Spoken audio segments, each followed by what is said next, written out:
Welcome to the IVM Podcast Network. Just to remind everybody that language usage and content that we provide here may be disturbing, disgusting, probably will be and should be. Words like bloody custard and words that rhyme with that may be featured. Actually will be featured. In fact, perhaps will only be featured. Just warning you. Yes, this show is brought to you by Wow Tables.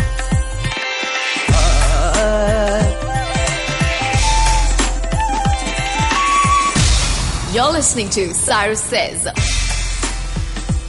I'm with Sachin Kalbag, of course, resident editor at the moment, The Hindu, in the middle of launching them into Mumbai and taking over the English media space here, but also his wonderful world of journalism and all the people he's met, all the things he's done, editor of Midday, amongst other things. And has he ever edited Playboy? Cyrus says, we have other shows too. You should check them out. My name is Rohit Vasudevan and I am here with May from Made in India. Made in India is India's first indie music podcast hosted by May Thomas.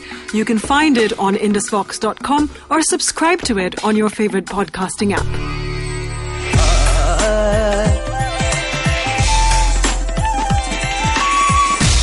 You're listening to Cyrus Says.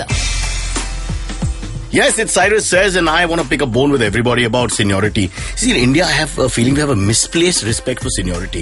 I think it has to end now. Because you're older doesn't make you better. I'm dealing with a manager in a certain institution who's older than me and wants to talk down to me all the time. It's unnecessary. Just because he's older doesn't make him a better human being. If that is so, then Genghis Khan is always a better person than you've ever been. So let's think about this properly. Just because the guy is older, just because he's got grey hair, just because he's balding, just because he was a woman, it doesn't make any difference. The point is, who is right and who is wrong. That's the clear thing. And in my case, I'm always right. It's called Cyrus Says.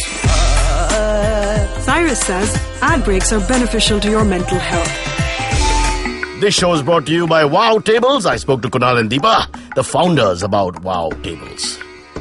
Now tell us, what does it entail completely? How can we save money? We're Indians. We're not interested in anything else but how we can save money and enjoy a good meal.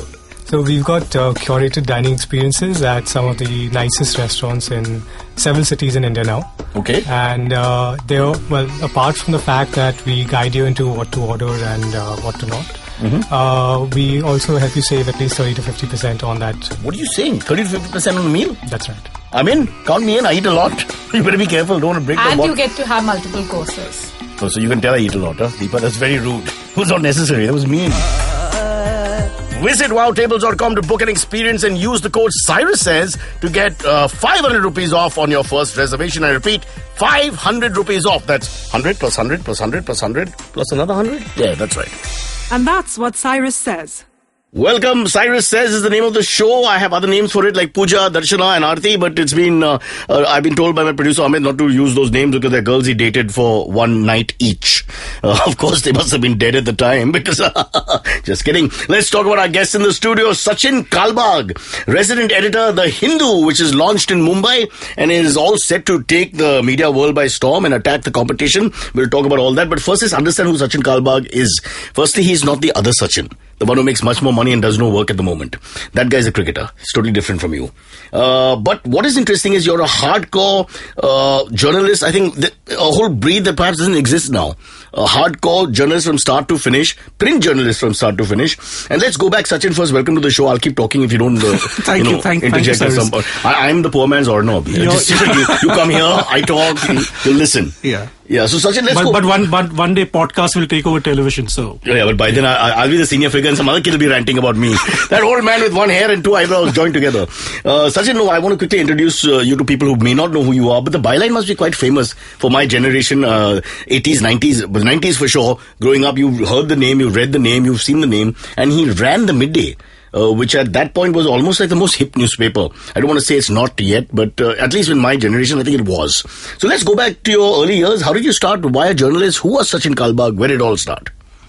That was 21, 22 years ago. You're almost depressed answering that. I know, So why didn't you tell me? I don't want to look back. Yeah. It was way back in 1994. So I was studying at the university. I was studying to get my mathematical economics masters. And what could be more entertaining than having those two degrees? Every girl in Bombay would have dated you. I know. So clearly the campus was empty for me. Yeah. So I looked at the ad in the midday. Like you, I used to read the midday for crosswords. Are you serious? So you looked at the midday? Yeah. I read the midday. Talk about ad. So this ad said, we're looking for trainee reporters, trainee writers, etc. So I tukka marke, I applied. But there was no writing gene at that point. You were going to be one of these hardcore doing your major in mathematics. No, actually, to be honest, I had won a couple of national awards at the college level.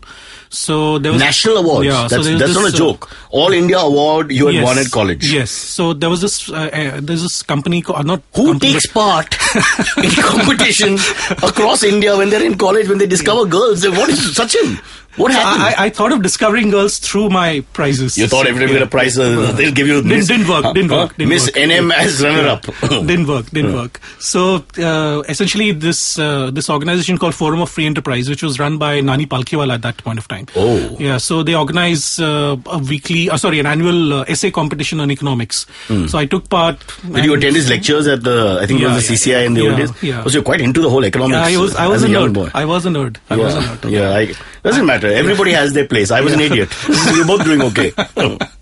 So this award happened. So I knew there was some writing gene in me. I hate to go, nostalgia and all that, but what was it about? Do you have any recollection? What did you write? Yeah, so it was about India's leap into the international liberal economy. This is the Narasimha Rao regime. The Narasimha Rao thing. So, it was 1990s. Exactly. Yeah. So this was 1992 or 93. Mm-hmm. So 1991 is when the economy opened up.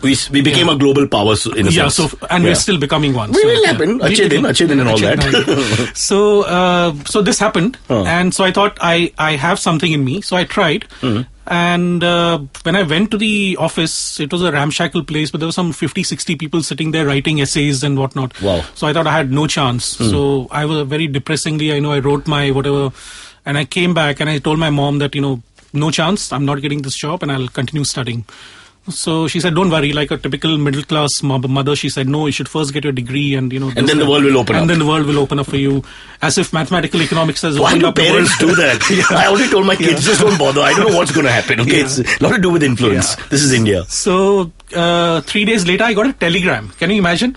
In 1994. I can imagine. The podcasters listening are like, what is a telegram? What is a telegram? So this is a telegram is a piece of paper on which some typewritten words are short sentences. Yeah. So anyway, I got a call on a telegram saying that, we're not able to reach you on the phone, so please come.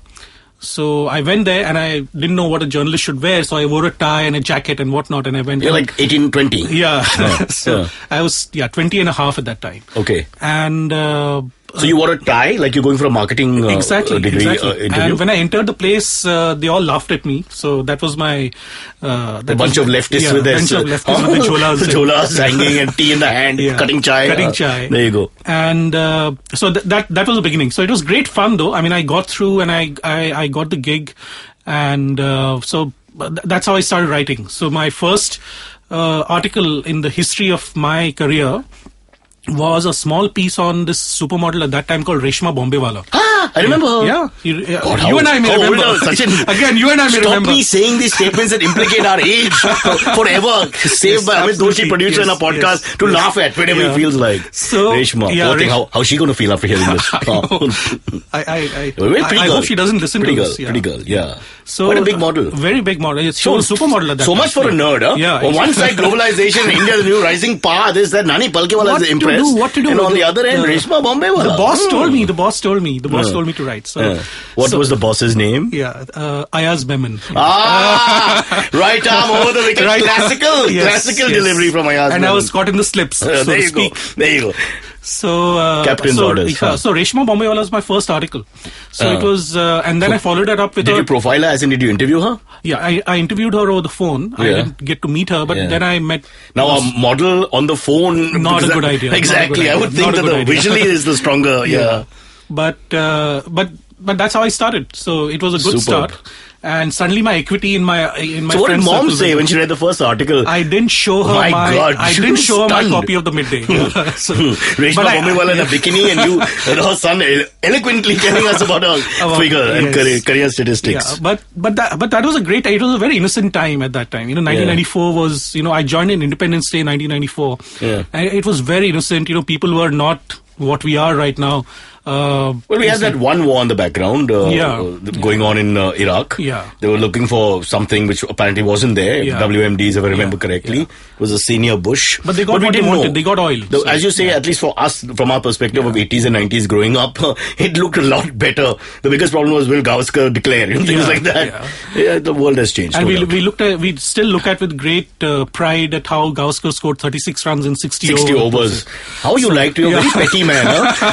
No wonder Reshma was your first because you like your figures. Yes, The I man do. has 34 test centuries, one quick one-day century, and you Yes. picked up the absolute failure where he kept Yeah. on batting, which apparently he doesn't like talking about ever. He doesn't. I interviewed him. When he was he just started Made a his member. commentary career. Right. About 2 or 3 years after that, I interviewed him as part of the Midday Right. reporting team, and he refused to speak on this. He doesn't. He It's a hated touchy this. topic. Yeah, he said, Yeah.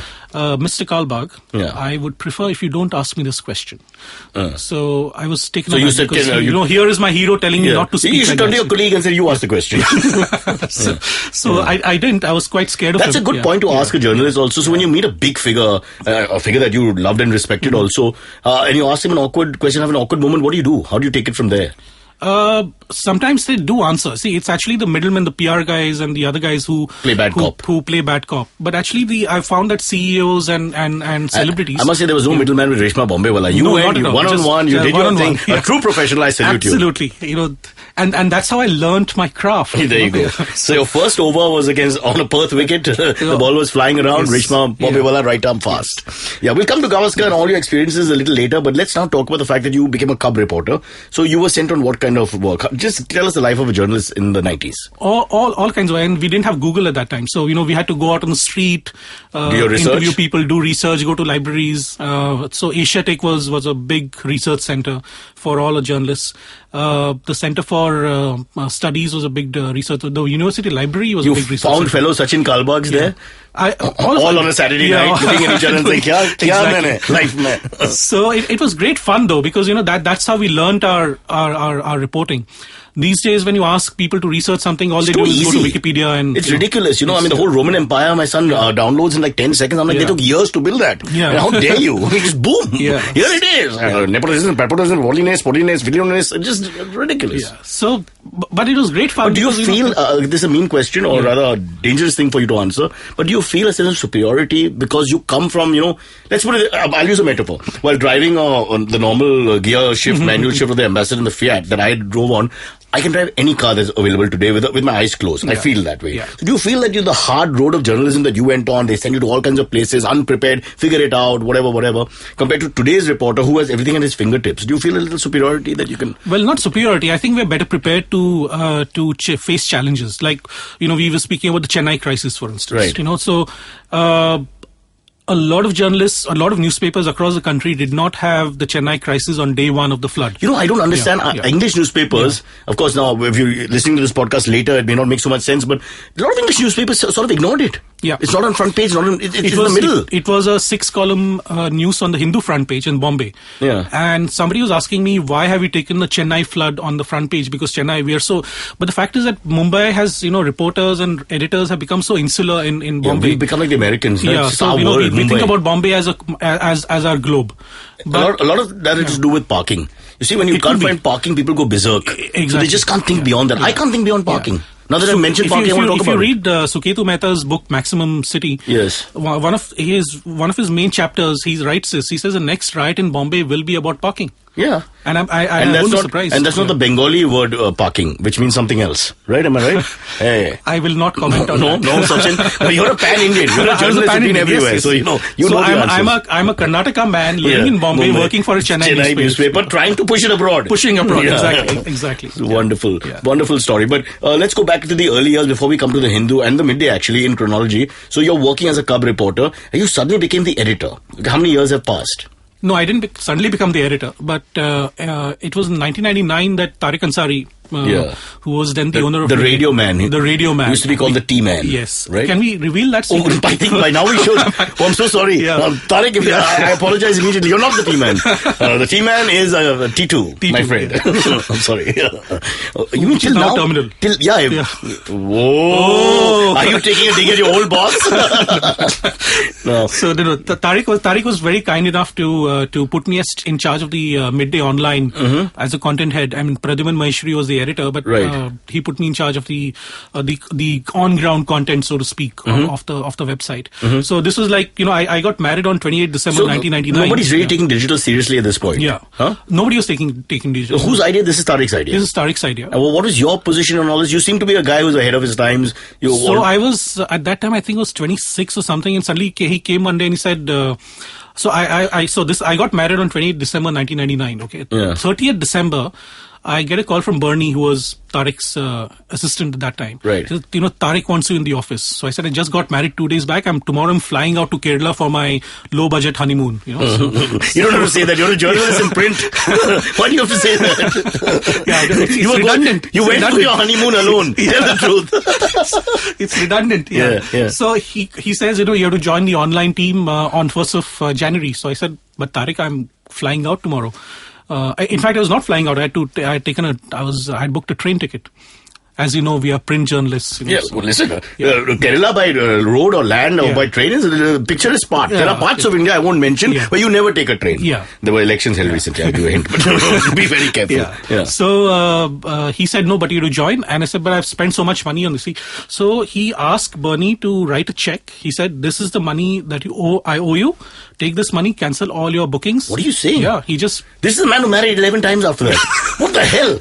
You had one marriage. You had one shot at this. Okay, most people do. Okay, but it's nice of him to do that. Yeah. And then? So he gave me back all my money, and he said, no, you join from 1st of Jan. So I joined, and then midday, it was called chalomumbai.com. Right. So it took off. And what were the numbers? Do you have any numbers in your head? I don't remember, but it was one of the leading portals at that time, because Chalo Mumbai was, like you said, it was quite ahead of its time. It had its own database service, it has its own events, listings online.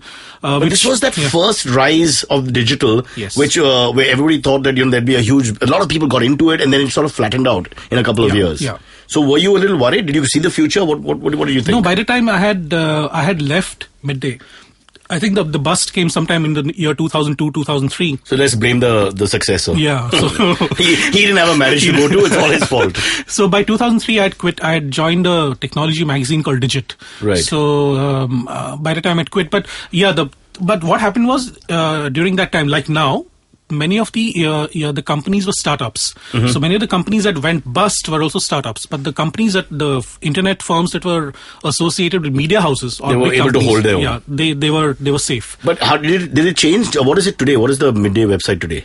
Midday is midday.com. Okay, all right. But Midday is right now, I think, close to 6 to 7 million unique visitors a month. Is that good? Which is pretty good. Considering for a city website, it's almost like a local paper. It's a local paper. Yeah. But compared to, let's say, a Times of India or a Hindu or an Indian Express, it is about maybe 1/5 of what the others we can stress more on Hindu, because that's your paying your bills right now. There's no doubt about that. Hindu is you were telling us just before we started, number 2 at the moment. Yes. In terms of digital popularity. Yeah.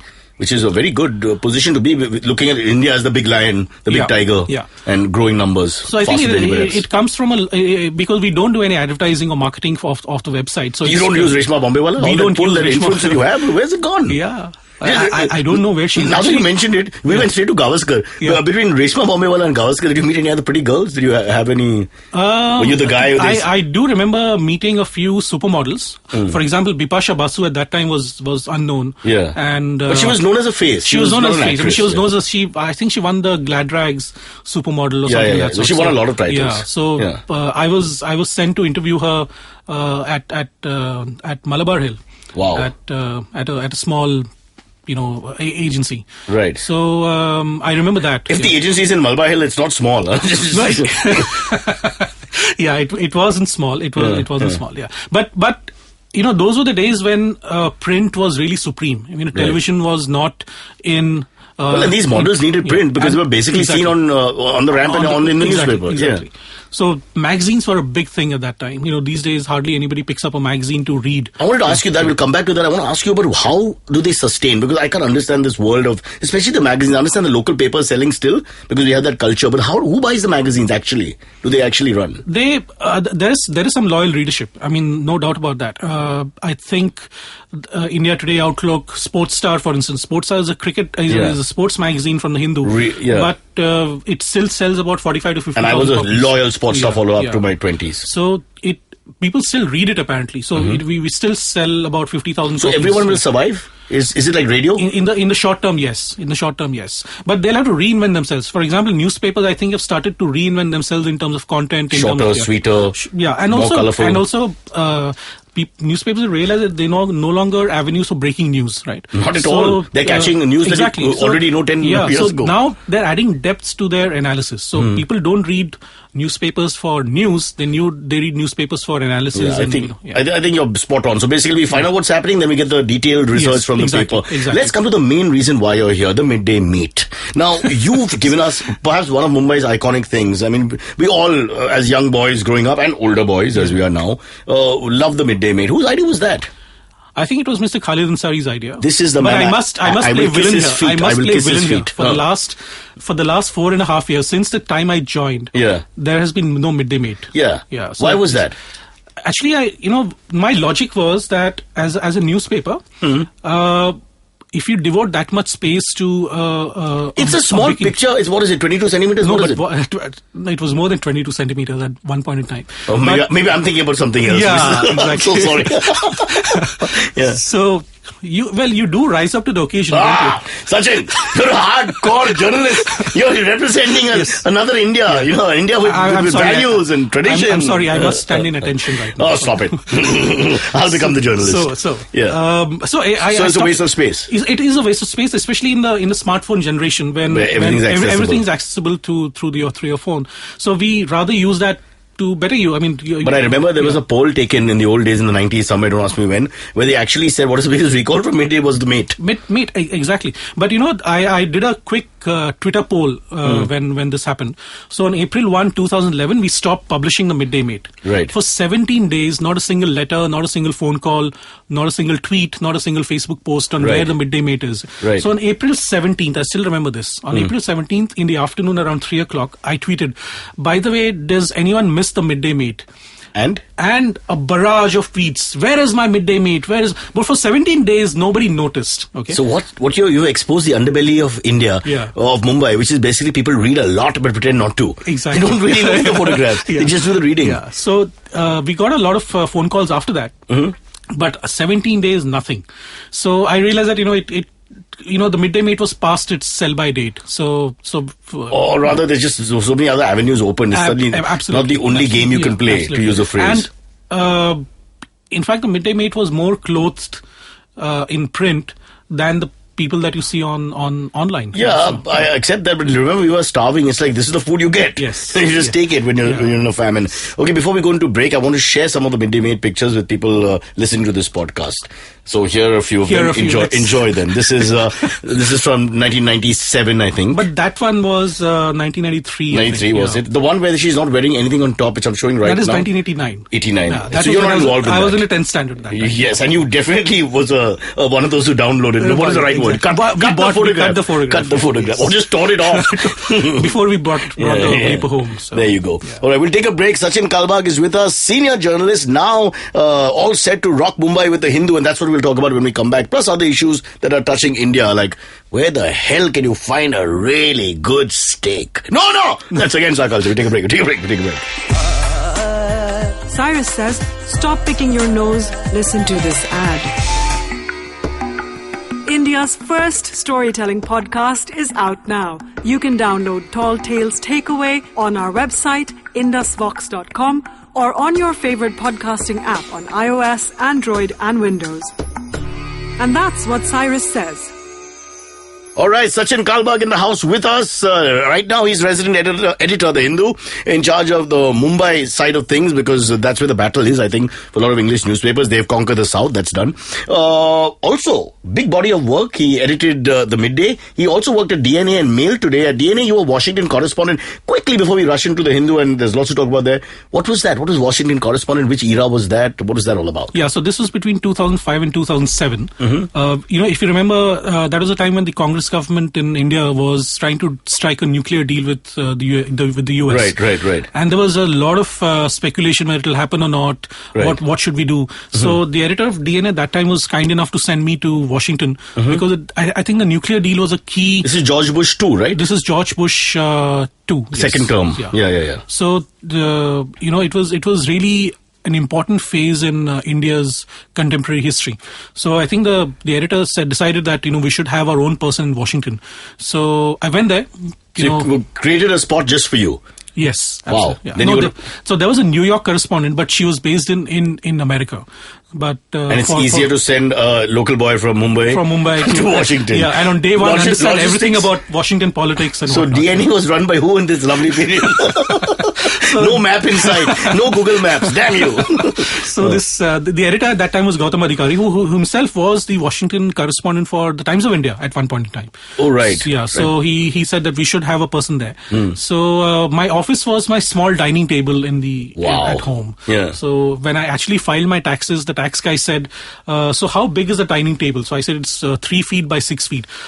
So that's tax deductible. So I was so happy that it was 3 feet. How much did you get? So I got about $7 off, I think. Now back in 2006-07, that's about $9 now. $9 now. It's a lot. That's a lot of money. So it was great fun. Any experiences that you remember? What stands out? I used to write about 2-3 stories a day, visiting the White House, visiting the State Department. They must be sick of you, no? Yeah. You're the Indian guy amongst all the other. Always asking more questions than the others. Yeah. So it was great fun. And the American administration is extremely efficient in terms of responding to press queries. They take you seriously. They take us seriously, yeah. So they don't say, "Saab bathroom mein hai."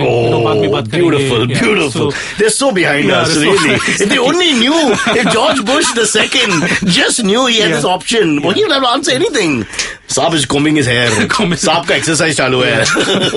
So they were very efficient. So we used to, because the deadlines were for us it was really early. So we had to wake up at 5 in the morning in the US. US Washington, time for India. For India. So it was 3:30 India time at that time. So we had to file our stories by 6 o'clock. Wow. So it was pretty exciting. And it was. But you were married at that time. So where's the wife? I was married. So my wife got a job at the World Bank.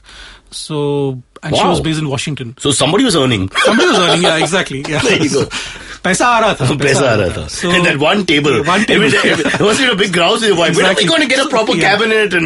But now you know why I was excited about a $7. Right? There you go, yeah. So, tax deductible $7. So this is so Indian, but you found the right accountant. Yeah. I mean, I'm just thinking about it. Only us will really every little thing, every little knob you can find, everything. Yeah. So it was great fun, and it was great fun because I learnt a lot.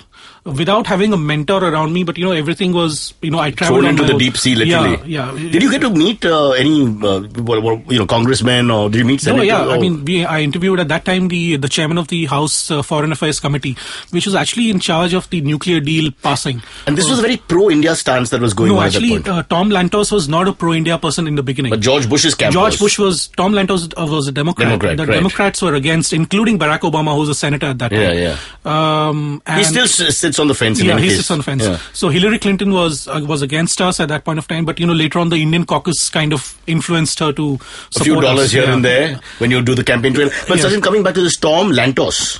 Sounds Malayali to me. No. He was actually I think he was a Czech immigrant. Yeah. But so how was that? Was he hostile? How was he was not. Yeah, he was kind of hostile in the sense that he was not clear on what India will do once the 123 agreement was signed. Yeah. So proliferation was a key. So he basically didn't trust India. He didn't trust India. That's what he said. But they hadn't heard of Pakistan at that point. They hadn't. Yeah. Not that we had any worse. They had heard, but they were very friendly to us. So the Pakistani establishment was very, very close to the US Congress, especially to the But this is 2006-7. This is after 2001. This is after they've discovered the hotbed of terrorism is in that area between our two countries. Yeah. Huh. But this is, of course, this is not a terror subject. So this is about nuclear. That we will just misuse it. We'll misuse it. So essentially, that was a fear. But George Bush was pro-India. I mean, the Republicans have traditionally been pro-India. Yeah. And so finally, lots of things happened. What happened behind the scenes is something that I'm not aware of. But I remember two people really. So do they call you by first name and all then? How does it work?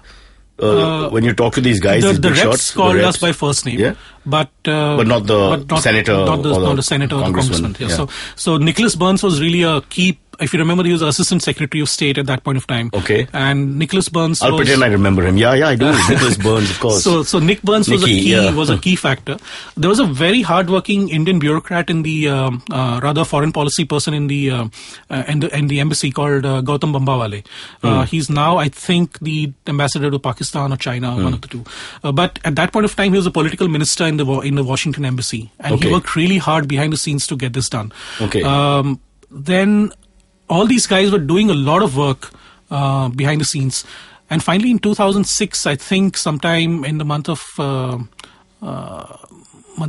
March, I think the whole thing was sealed. Just take every month, you will edit it correctly. Don't worry about it. March, April, May, June, July, August, September, done. We'll give it to you. Yeah. So what happens to your job then? So I after that they asked me whether I want to continue, but actually at that time I got a call from the Hindustan Times to come to Delhi and join as their online editor. And the editor at that point of time was in San Francisco. V.S. Sanghvi? No, he was a guy called Chaitanya. Okay. So he was like the famous poet. You just give him one name, Chaitanya Mahaprabhu. We'll figure it out. By sheer coincidence, his surname was also Kalbag. What do you say? Yeah, but he was not related to me. Perhaps in the 16th century we were related. Yeah. But he interviewed me over the phone. He said, why don't you come over? So both my wife and I were feeling homesick. So we decided to come back. But she had to shuck her job then? Yeah, so she had to chuck her job because she was also homesick, so she wanted to come back. Right. So we came back to Delhi and we worked there. Indians who returned from US. What can I tell you? Welcome home. You see that crater? That's your home. All right. Okay, whatever. Yeah. Glad you're back, and there's lots more to do. We are the dynamic new power, so we like to think. Let's move on to what happens next in your career? You become the editor, is it? So I was the online editor for Hindustan Times. Yeah. But I didn't stick around. I didn't stick around much. I was there only for about 8 to 9 months. Right. And I joined the Mail Today after that as their senior editor. Which was great fun because I stuck around for about 3 years. Right. I'm presuming you get more money every time you made this move, right? Yeah. Oh, it was more about now I've got a composition I can share with my family. No, I mean you get more money, but I think that, that's because you also get a name by then. So then print journalists don't get. I saw the car you came in, sir. It's fantastic. You're doing really well. Don't you dare lie. It still has manual gears. So. Not like mine. Mine is black and yellow. Terrible color. So so there was some bit of money, but I think that there's a great amount of satisfaction in launching a newspaper. Right. So Mail Today had just launched, and I joined, and there was some teething issues, obviously. So it was good fun, and learning with Arun Puri and Bharat Bhushan, who's then the editor of Mail Today, was a phenomenal experience. Okay, and they are now their publications are as big as they are in India. But let's now move to Hindu. Otherwise, we'll never get to talk about it at all. So you've now, at this point in your life, you are now launching the Hindu in Mumbai. Is there too many English papers in Mumbai? Is there such a thing?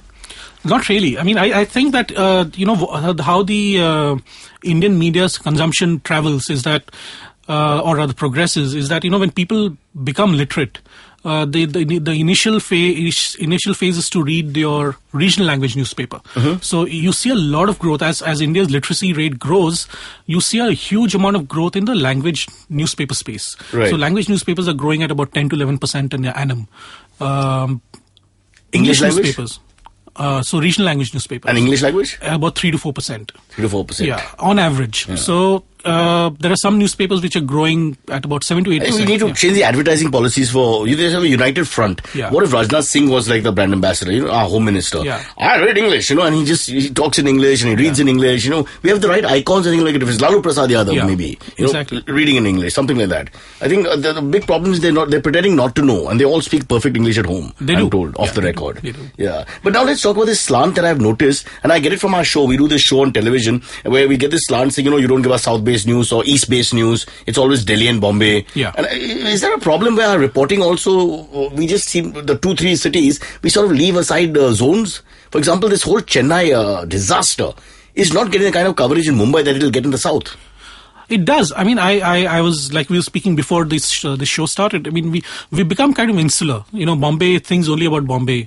Mumbai thinks only about Mumbai. Delhi thinks only in the 6 square or 7 square kilometers, of power. Yeah. Beyond that, we've become completely insular.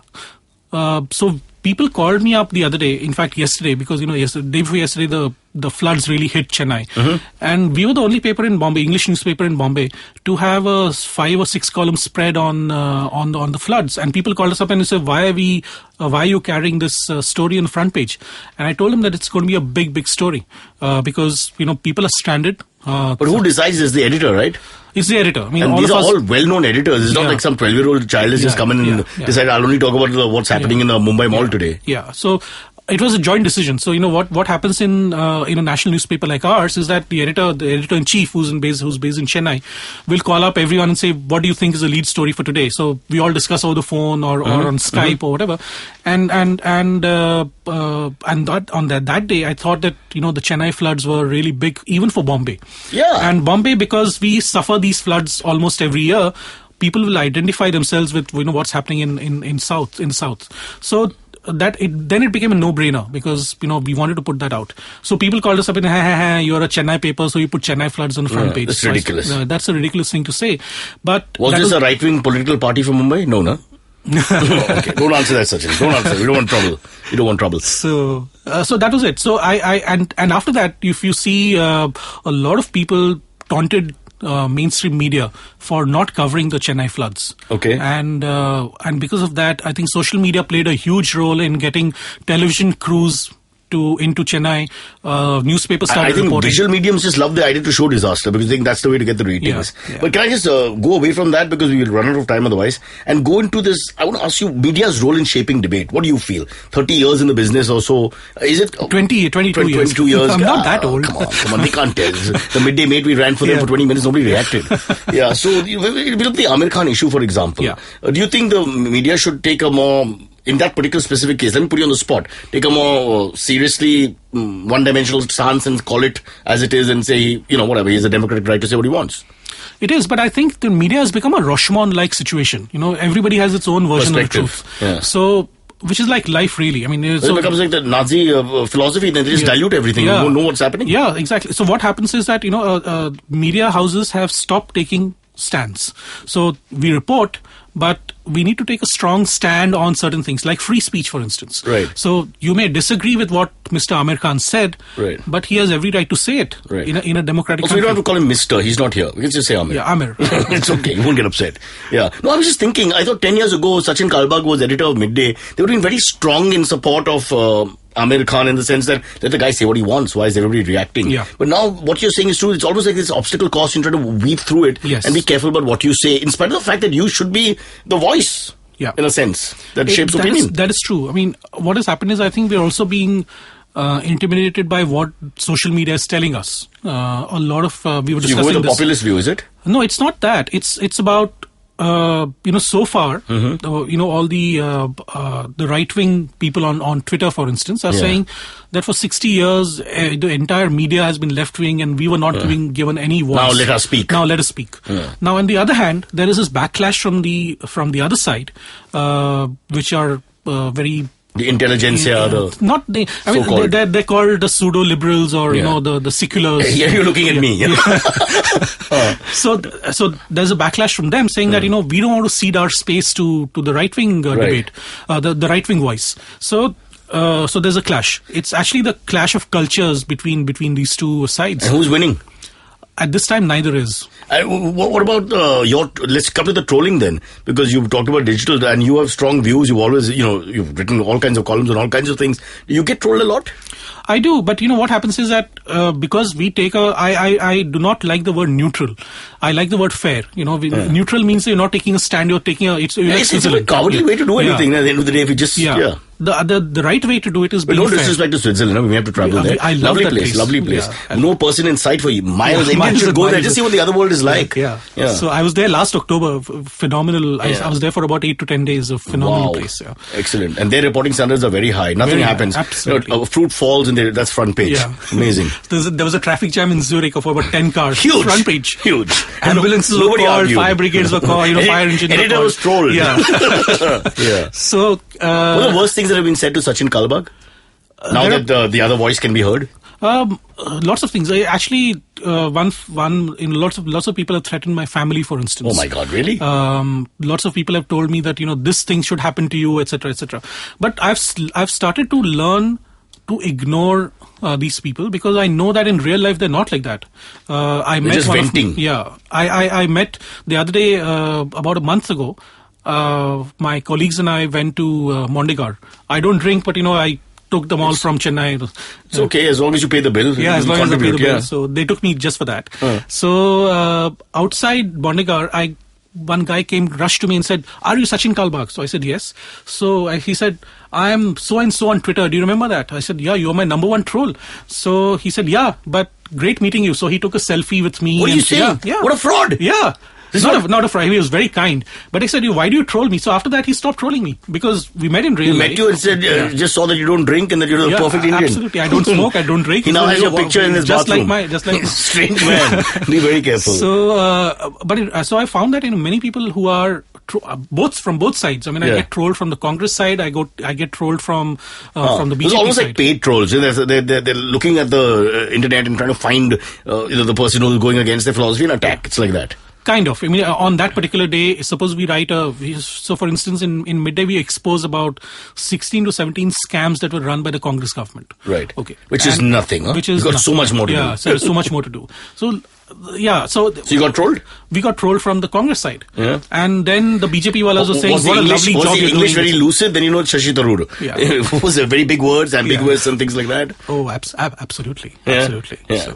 I don't want to cut your flow, but again, the 2-3 things I need to push in before we end. And one is, I want to know who was like the worst interviews you've done, the most difficult, if you could tell us. I don't remember a really bad interview, but a lot of people give very cliched answers. For example, my namesake. Yeah. He does not really go out there, does he? He doesn't. And, so in 2003, after we lost the World Cup to Australia in the final. Right. If you remember, he got out to Glenn McGrath early on. Yeah. And Ricky Ponting scored that spectacular 150, century. Yeah. And so when we met him at Bandra, at MIG, and we asked him certain questions, he refused to answer. Yeah. So I asked him about the Ferraris. I asked him, so Sachin, you got this Ferrari. Where are you going to drive this Ferrari? So he looked at me very sternly and said, "That's my problem." Oh, really? Yeah. So Gavaskar, Tendulkar, you just couldn't make a point. I was there one cricketer like you? I was really scared. Shehwag. What about the boys from Karnataka? Play the card. Rahul Dravid, nice. Rahul Dravid's very nice. Yeah. But Tendulkar was, he gave a lot of cliched answers. Yeah. To which I thought, a person of his stature could have spoken out. You can't ever find out more about him because that wall is there. Exactly. It's a bit sad. Yeah. What about politicians? Well, I have not interviewed so many politicians, but they're fairly open. I mean, they're far more open than cricketers and Bollywood personalities. Except when it comes to opening the Tijori and showing exactly what's happening inside there. Yeah. Anybody threaten you from a powerful position? Any influential people say? Not really, but they've offered me bribes. They offered me a lot of... Can you have the full names and details? How many people listen to this podcast? Not many, but what we do is we make sure that all the police forces around the country and the various associated police forces do. Yeah. No, but in midday, for instance, we exposed one DCP who was running who was allegedly running a sex racket in car somewhere close by. Right. And I like the way you pointed. You're so sure. You really did your research this time, yeah? So I get a call. It was again my wedding anniversary, and I'm having dinner with my wife at Links Pavilion. Be very careful because if you say anything expensive, I catch you again.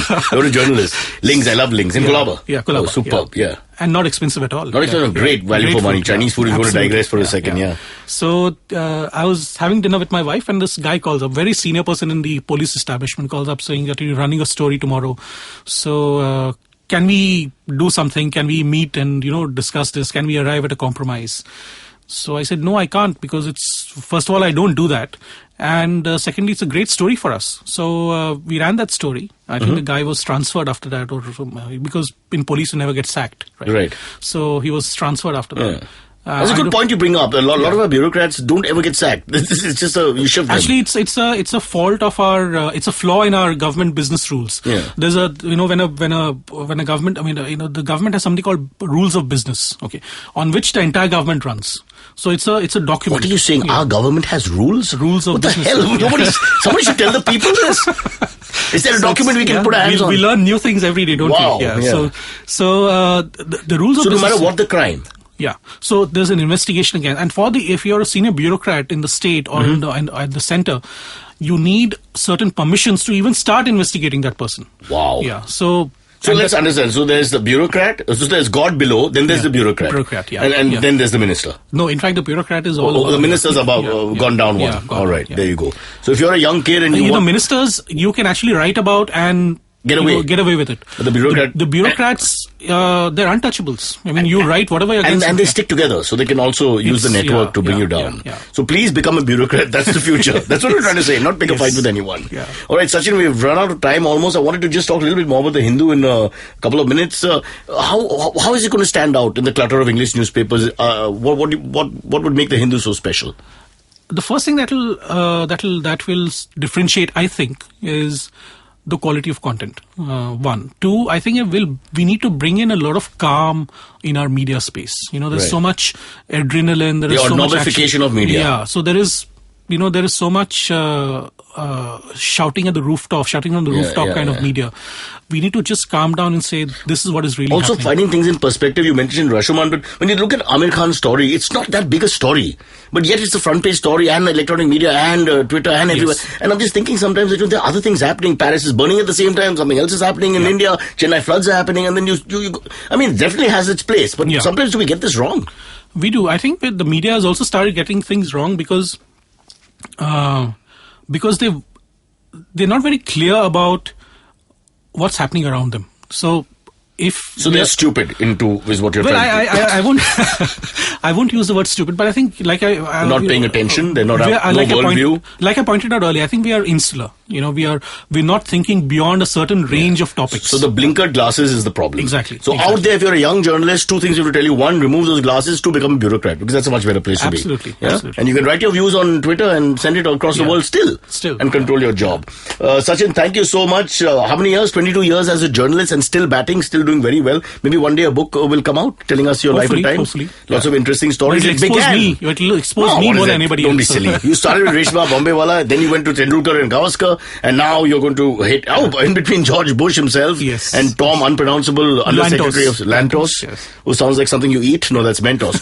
But lots more coming up in your life, and we'll stay in touch. It's called The Hindu. It's out in Mumbai. Please subscribe as quickly as possible. It's a fantastic newspaper. Is that good for you? Thank you so much. Yeah? Because you shouldn't say that. I should say that. You should say that. I'll say it again if you want. $20, I'll keep saying it all day. And everybody will join me. Everybody out there, raise your hands and say, The Hindu. Well, I hope there's no double meaning now. I'm talking about the newspaper, brother. Newspaper. All faiths are welcome. As you said the other day to us. I know. I'm a little worried about everything I say now, because if you leave it there, then someone will play on words on it immediately and sort of troll back.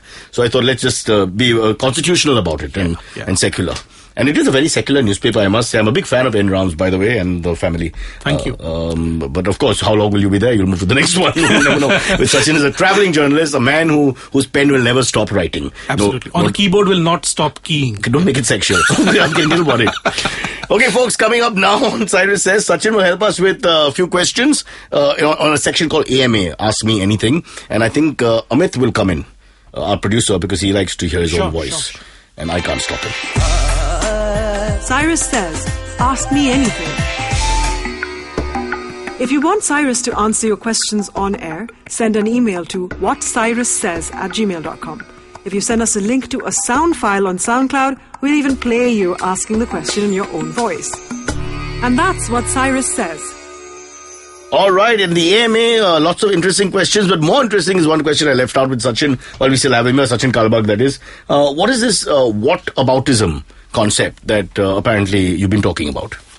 Well, actually, especially on social media, we talk about a certain event that is happening now, and people then say, "But what happened? What about what happened in 1984?" Yes, perfect. Yeah. So now you're taking the side of one party over the other, because there's one party talking like that. Yeah. Well, not exactly. I mean, see, when they're on the offense. So when you talk about certain events that happened in Gujarat, people say, "What happened? What about what happened in 1984?" Yeah.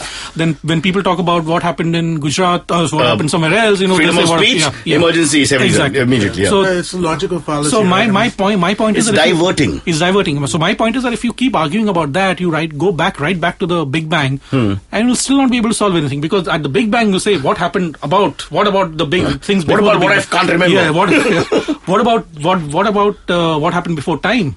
So my point is that we need to be more constructive in our debates. Yeah. The moment we go into whataboutism or what about you're hiding from tackling the issue. You are not only hiding, you're sweeping it under the carpet, and it's there forever. So something next happens in 2017 or 2016, you'll again go back and say, "Oh, what about 2016?" So that's the very, very good point, Sachin Kalbag. You exposed a whole line of defense.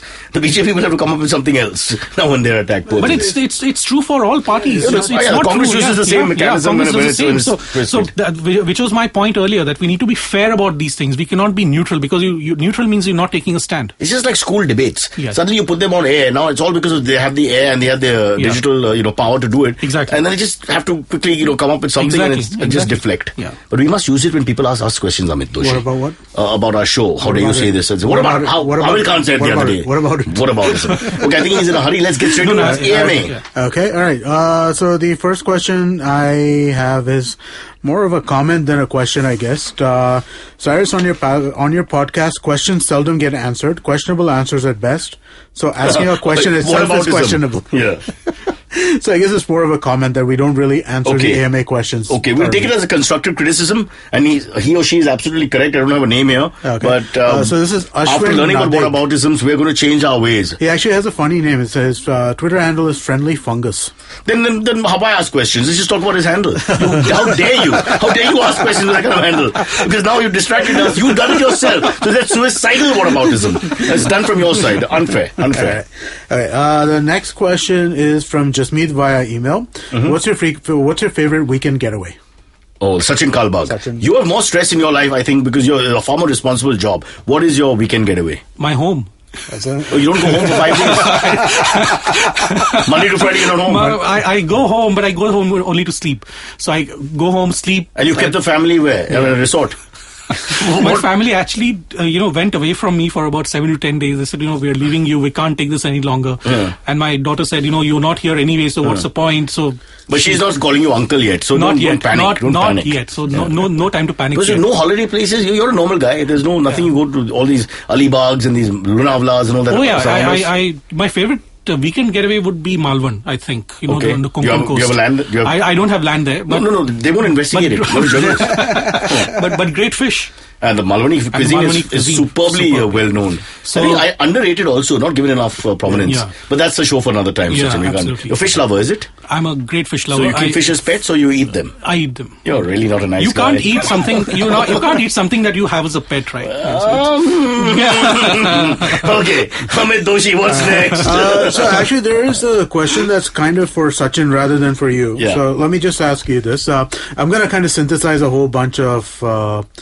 It was like a tweet, so somebody asked like 5 or 6 tweets, but I mean, like, essentially his question was, what is the responsibility of retweeting in social media, right? I mean, like, if there's a particular, if somebody tweets if somebody tweets an article, sure, and then a more prominent figure retweets that, what is that more prominent figure? So he's also guilty if they're trying to propagate something. Right, exactly, right? Yeah. So I mean, what is the responsibility? That's what I think there's a blurred line. I mean, there are lots of people who say retweets are not endorsements. Yeah, but I think that's kind of... No, but he may also be trying to point out, look how stupid absurd this guy is. How absurd this could guy be. is. Yeah. For example, if you retweet something about maybe like the California incident that happened last night in the US. Ridiculous. Right? Yeah. One of the many gun incidents that happened in the US.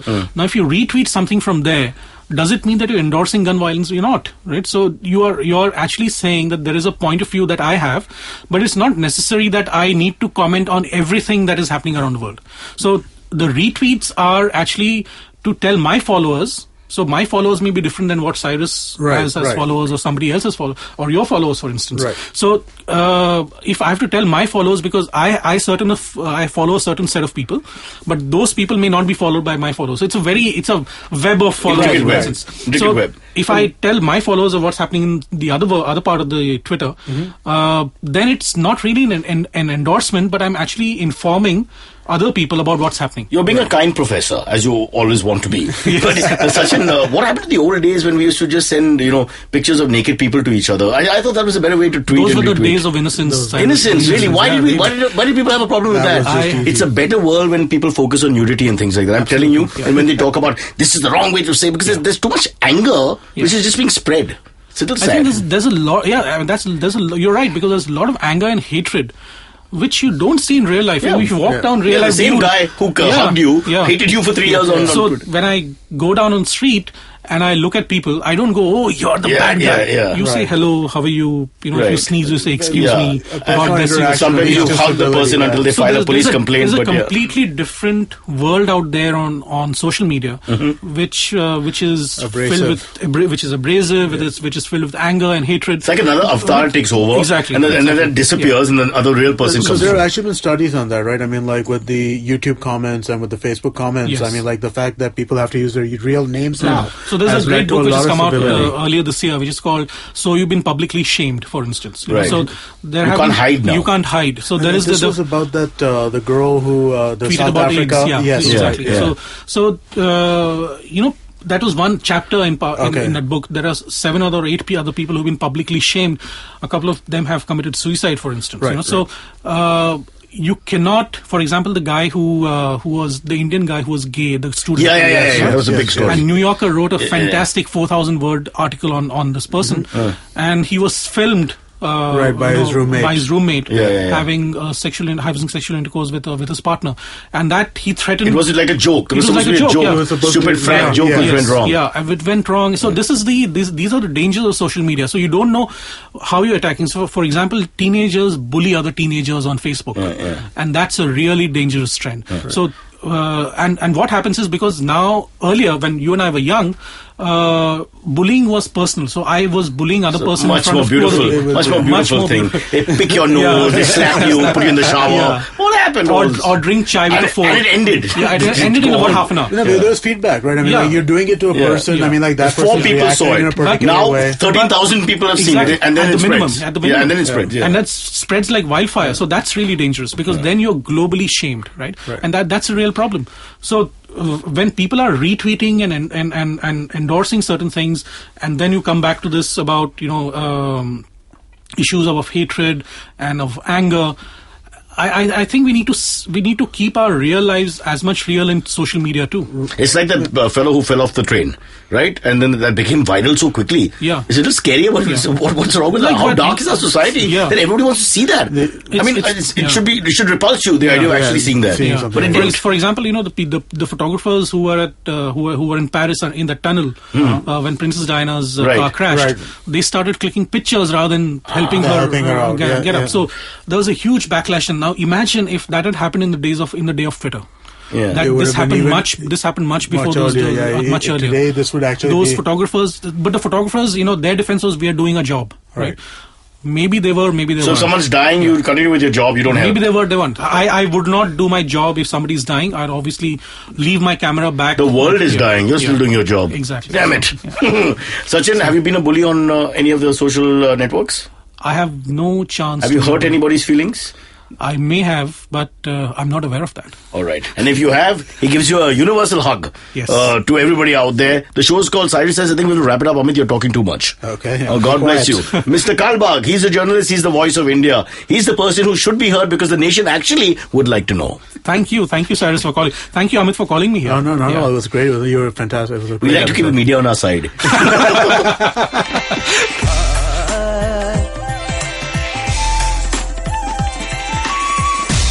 You're listening to Cyrus Says. All views and opinions expressed on this show are not necessarily the views and opinions of the Indus Vox Media Network or any of our show advertisers or sponsors. No animals were harmed in the making of this podcast, obviously.